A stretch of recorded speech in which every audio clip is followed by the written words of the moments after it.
আসসালামু আলাইকুম। যোগ্য পাত্র নির্বাচন।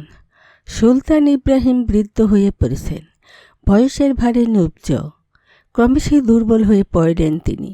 সুলতান বুঝতে পারলেন তার দিন ফুরিয়ে এসেছে। তার চিন্তা যে একমাত্র কন্যা জাহানারার এখনও বিয়ে হয়নি।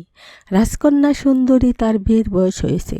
ইতিমধ্যে অনেকেই তাকে বিয়ে করার জন্য প্রস্তাব দিয়েছে, কিন্তু তার যোগ্য বর আজও খুঁজে পাননি সুলতান। একদিন সুলতান কন্যা জাহানারাকে ডেকে বললেন, মা, এবার আমি তোমার বিয়ে দেব। রাজকন্যা বললেন, কিন্তু তুমি কিভাবে বর নির্বাচন করবে বাবা? সুলতান বললেন, আমার কোনো পুত্র সন্তানই নেই। তোমার স্বামী হবে আমার এই রাজ্যের ভাবী সুলতান, যে ভালোভাবে রাজ্য শাসন করতে পারবে এবং প্রজা পালন করতে পারবে। আমি তার সঙ্গেই তোমার বিয়ে দেব।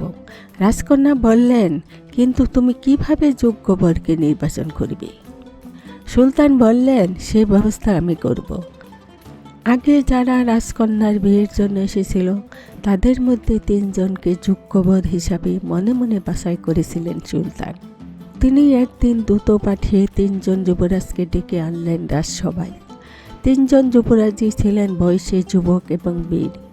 তাদের নাম ছিল খালিদ, জুবাইর ও ছাবিদ। 3 জনই ছিল দেখতে সুদর্শন এবং আচরণ ও কথাবার্তায় ভদ্র। রাজকন্যা বুঝে উঠতে পারল না সে কিভাবে এই 3 জনের মধ্য থেকে একজনকে তার স্বামী হিসাবে বাছাই করবে। তাই সে তার বাবার উপর বর নির্বাচনের ভারটা ছেড়ে দিল। যুবরাজ 3 জন সুলতানের সামনে হাজির হলে সুলতান বললেন, আমি তোমাদের ডেকে পাঠিয়েছি কারণ আমি এবার আমার কন্যাকে পাত্রস্থ করতে চাই। যুবরাজ 3 জন হাসিমুখে মাথা নত করল। সুলতান বললেন, তোমরা 3 জন আমার রাজ্য শাসনের উপযুক্ত। ভবিষ্যতে তোমরা সুলতান হতে পারো, কিন্তু তোমাদের মধ্যে একজনের হাতে আমার কন্যাকে অর্পণ করতে হবে। তাই আমি তোমাদের 3 জনের মধ্যে একজনকে নির্বাচন করার জন্য একটি পরিকল্পনা করেছি। আজ পূর্ণিমা, আজই তোমাদের 1 মাসের জন্য দেশ ভ্রমণে পাঠাতে চাই।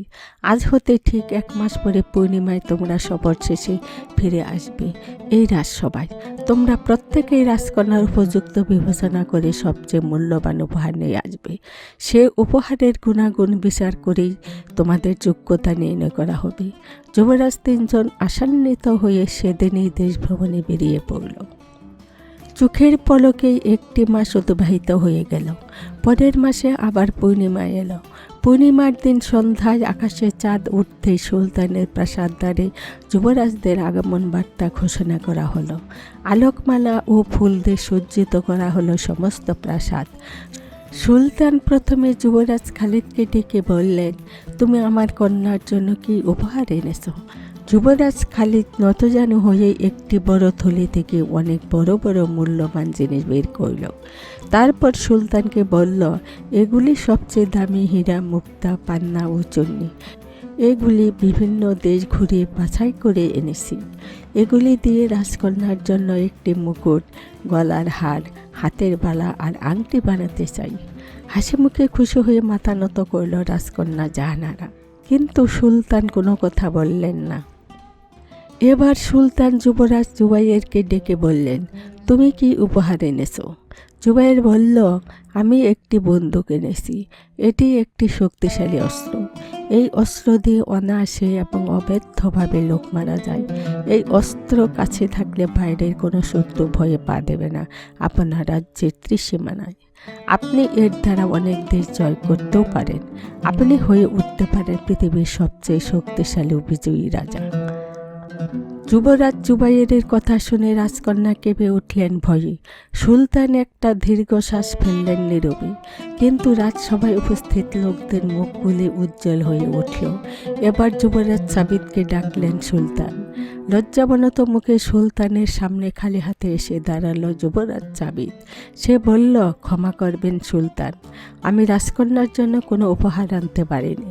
সুলতান আশ্চর্য হয়ে বললেন, সে কি, কোনো উপহারই আনোনি? ছাবিদ বলল, আমি রাজকন্যাকে বিয়ে করতে চাই, অথচ তার জন্য কোনো উপহার না আনতে পারায় সত্যি দুঃখিত।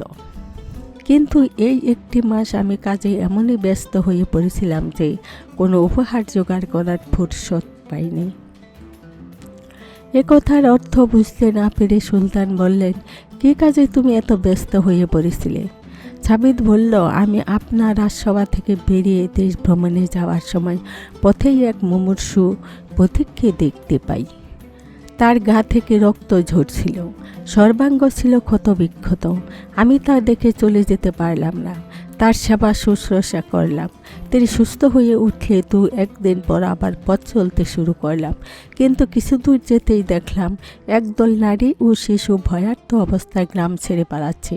কারণ জিজ্ঞেস করে জানলাম একদল জলদস্যু নদীপথে এসে তাদের গ্রাম লুণ্ঠন করেছে।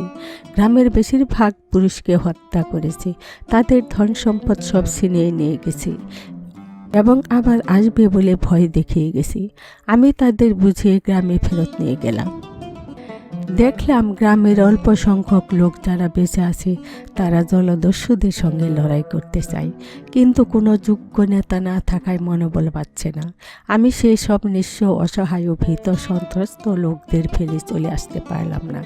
তাদের সশস্ত্র ও সংঘবদ্ধ করে জলদস্যুদের বিরুদ্ধে লড়াই শুরু করলাম। জোর লড়াই করে জলদস্যুদের ঘায়েল করে গ্রাম থেকে চিরদিনের মতো বিতাড়ন করলাম। তারপরেও অনেক কাজ ছিল। আহতদের চিকিৎসা, বিধবা ও শিশুদের পুনর্বাসন প্রভৃতি কাজগুলি সারতে আমার বেশ কিছুদিন দেরি হয়ে গেল। কাজের চাপে আমি উপহারের কথা, রাজকন্যার কথা সব ভুলে গেলাম। হঠাৎ একদিন আকাশে চাঁদ দেখে পূর্ণিমার কথা মনে পড়ে গেল, তাই ক্ষমা চাইতে এলাম। আমাকে ক্ষমা করবেন সুলতান। যুবরাজ ছাবেদের কথা শুনতে শুনতে অভিভূত হয়ে পড়েছিলেন বৃদ্ধ সুলতান। তিনি যখন চোখ তুললেন তখন দেখা গেল চোখের পানিতে ঝাপসা হয়ে গেছে তার দৃষ্টি। রাজকন্যার চোখও পানিতে ছলছল। সুলতান যুবরাজ ছাবেদকে তার কাছে ডাকলেন। যুবরাজের একটি হাত ধরে হাসিমুখে বললেন, এই মহান যুবরাজ রাজকন্যার জন্য উপহার না নিয়ে এলেও এই হাতে ফুটে আছে জনসেবার অনেক অমূল্য নিদর্শন। আমি তারই হাতে তুলে দেব আমার কন্যাকে। এই মহান হৃদয় পরোপকারী যুবরাজই হবে আমার রাজ্যের উপযুক্ত শাসক। শিক্ষা, অর্থবিত্ত, ক্ষমতা, প্রভাব দেখে নয়, চরিত্রবান পাত্র দেখে কন্যাকে বিয়ে দিতে হবে। আসসালামু আলাইকুম।